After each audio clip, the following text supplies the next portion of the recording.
makita ang pagkahanaw sa libo-libo nga mga klase sa tanom ug hayop nga dili nato mahibal-an, nga dili makita sa atong mga anak tungod kay nawala sila hangtod sa hangtod.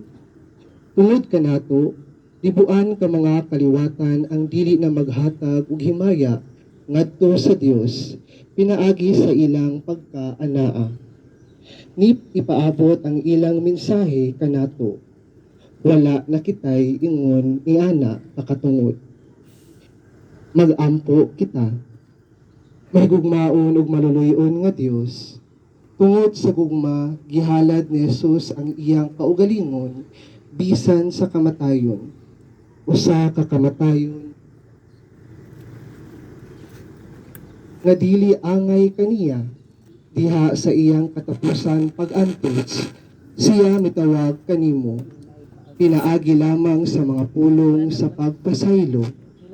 Pasaylua sila amahan, kay wala sila mahibalo sa ilang gibuhat. Ug uban sa paglaom ug pagsalig, amahan sa imong mga kamot